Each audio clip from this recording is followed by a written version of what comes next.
being here today.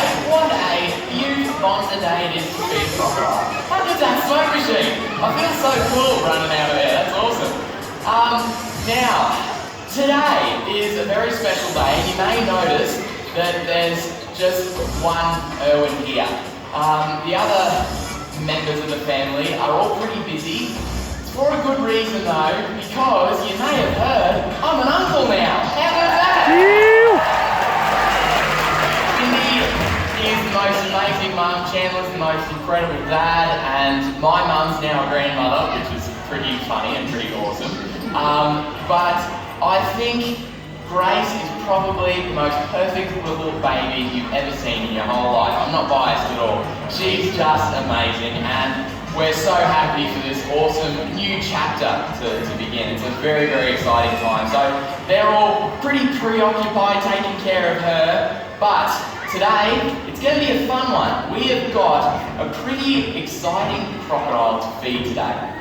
Now, his name is Bluey, and Bluey has been with us for a very long time at the zoo, ever since he was quite a young croc. He's still in the prime of his life. He's not quite a big boy. He doesn't have that big bulk on him like Graham or Murray, so that means he's incredibly fast. He's one of those crocs that sort of defeats the rule of crocs are only quick in the water. He's actually pretty fast on land as well. He's an amazing crocodile, and I reckon we should get him out. What do you reckon? Alright. Got my bucket of food here. Now what I want you to do is direct your attention there to the mouth of the canal. And we'll start to watch Bluey making his way out. Now he is a big croc. You won't miss him, but just watch. Now, I'm going to start moving this bucket. Come on, mate. Come on, big boy. Come on, then. Come on. Now watch him. Watch closely as he comes out. Come on, then. Come on, big boy! Come on! Come on! Okay, he's thinking about it. He's thinking about it. He's just paused for a second. He's lulling me into a false sense of security. But don't be fooled, because when he wants to put on the power, he will. Come on, big boy! Come on, man! Come on, mate! Come on! Oh, he's thinking about it. He's gonna put on the power in just a second. You wait. That's the wrong way, mate. You're supposed to come this way. Come on! Come on, big boy! Come on! This way, mate! This way! It's going great! This is awesome, isn't it? Oh man, how good the croc show, isn't it great? Come on, mate! Okay, yeah, I'm going in. I'm going in. Alright, bear with me here for a second, eh? Alright, now, this here is the danger zone. You can't see right now, but I'm in the water with this massive beast of an animal. That's great. Let's see if you can swim all the way out. Ready? Alright, watch him. Watch him. He's tiny. You feed him toes. Watch him now, he's on his way now. Here we go, He's starting to put on the power with that tail. He's focusing in on the vibration of the toe. He's making go that way, mate. That way. There you go. Here he goes. Watch the strike. He's going for it. Here we go. Come on, mate. That's a bit anticlimactic. Come on, then. Come on, here we go. He's doing it. All the way out, big boy. Let's see. He's putting on the power now. How good is that? Ooh. Look at him go all the way out. He's tiny. Ready? Here comes the strike. He got it. How good is that?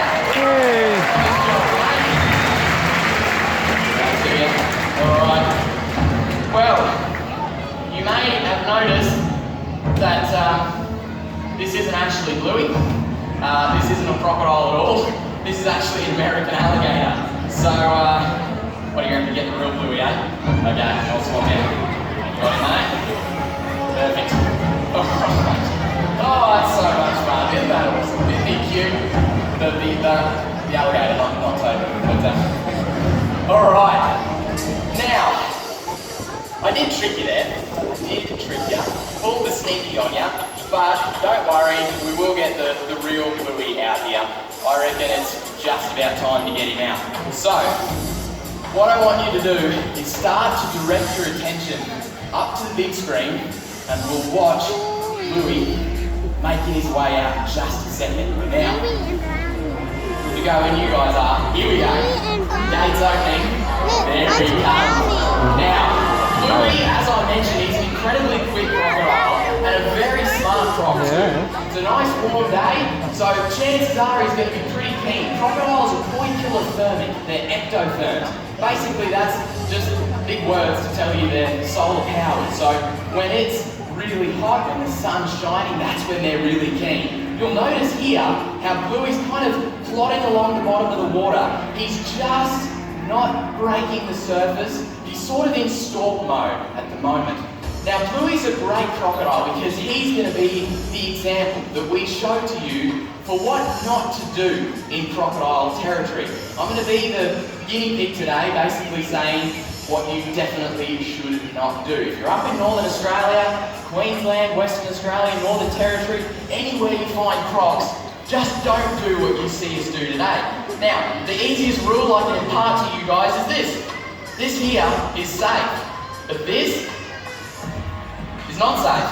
It's pretty much as simple as that. All you got to do when you're in croc territory is just don't go close to the water's edge, and definitely whatever you do, don't go swimming, because crocs have lived in the waterways of Northern Australia since the dawn of time. They've been here for over 200 million years. So crocodiles and crocodilians, they are the masters of camouflage. They're the ultimate attack predator, but they're also the easiest to avoid because it's only in the water and right at the water's edge that you've got a problem with a croc.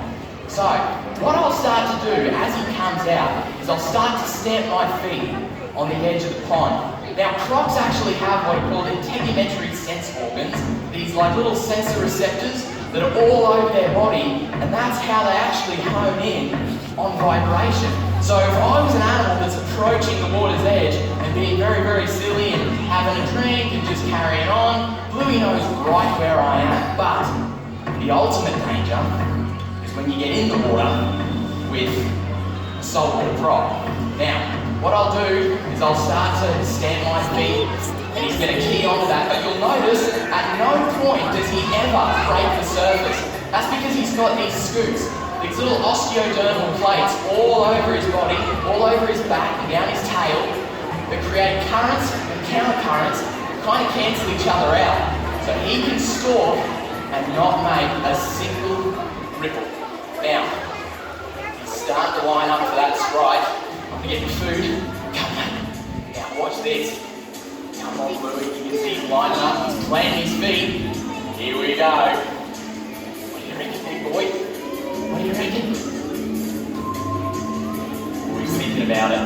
You make me nervous, Bluey. You make me nervous. Oh, you're being funny today. He's being a little bit funny. Come on. He's on today. He's on. Nice, Bluey. Hey, what's that? You want, mate? Come back over here. You know the drill, mate. Now I'm going to see if I can set up Bluey at that creek. I'm going to get him down this end, initially, because you can see how quick that strike is. And so, you definitely want to avoid that at all costs. But it's pretty good there. So I'm going to come around. Alright. This way. Yep. Alright. Come on. Come, Bluey. Alright, now. I'm going to bring him up and hit him that way. Come, Bluey. Up this way. He can actually hit that fence right there in one swing if he wants to. He wants to put on the power. So if I sound nervous here, because I am. Come on, Bluey. Over this way, big boy. Over this way. Come on, Bluey. There we go. Alright. See if we can show you that strike. What do you think, Bluey?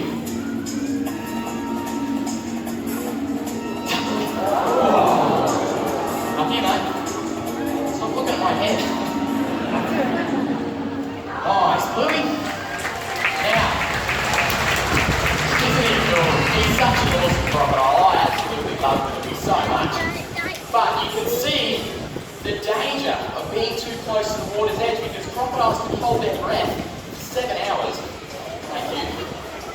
launch an attack in an instant. But he's got another trick up his sleeve, something we call the tail walk. And this is something that crocodile will use from a very young age, when it first hatches out, to catch little insects. Good boy, Bluey, that was nice and gentle.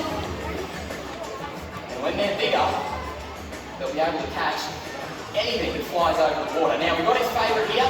Got a little rat burger for him. Fresh from Crikey Cafe. Call them chicken burgers. Good boy, Blue. Alright.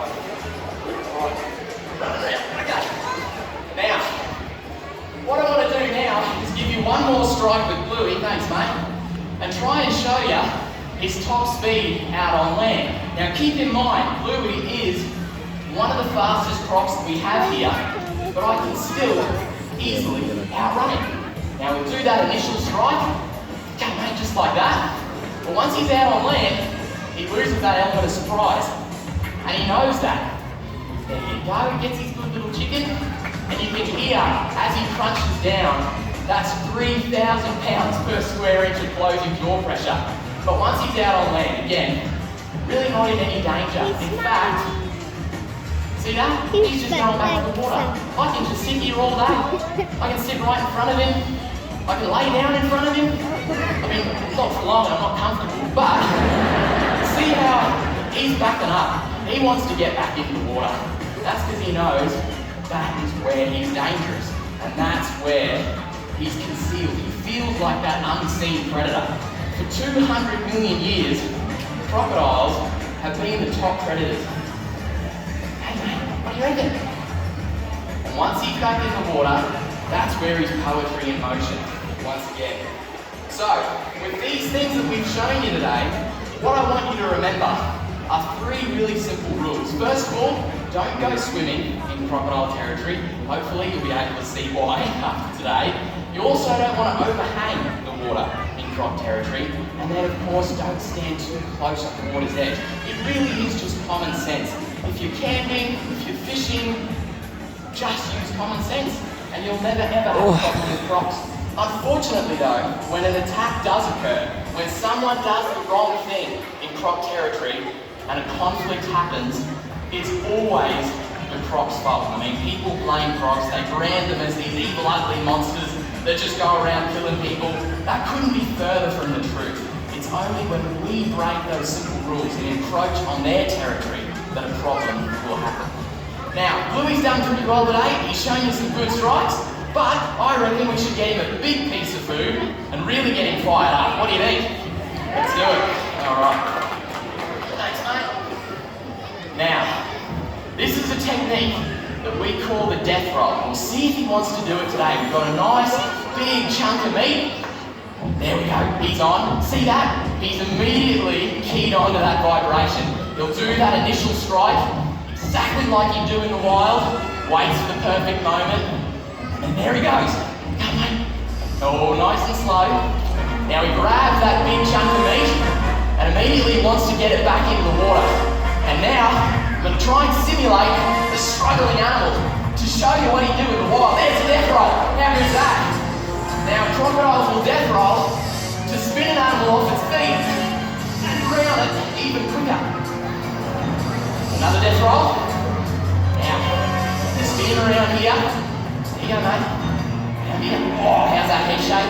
Trying to disorientate that animal. Move him around, move him around. Here we go. And once he's in, oh, there we go. He's going for it again. Go for one more death roll.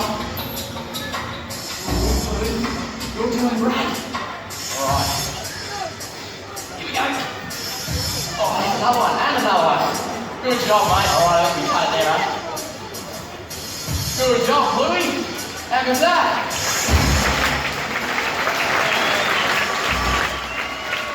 There you go.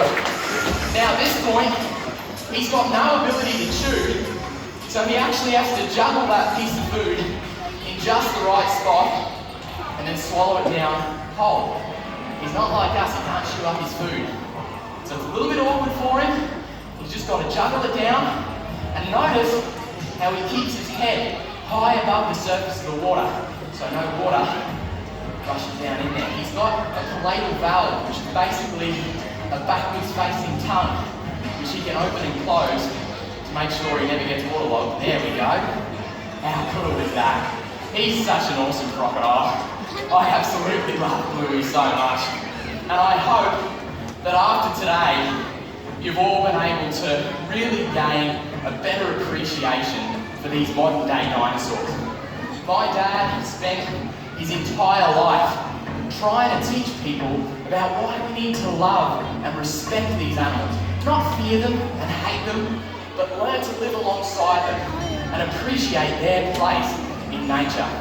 So I want to say a big thank you to each and every one of you for continuing Dad's legacy, making sure that all of that work that he fought so hard for can continue on. And especially in this crazy COVID time, we've all had a pretty bad run, but we're getting through it, and it's all thanks to you guys that Australia Zoo's still standing. So thanks very much. I'll leave you on the best note of all, and that is, Frogs Rule!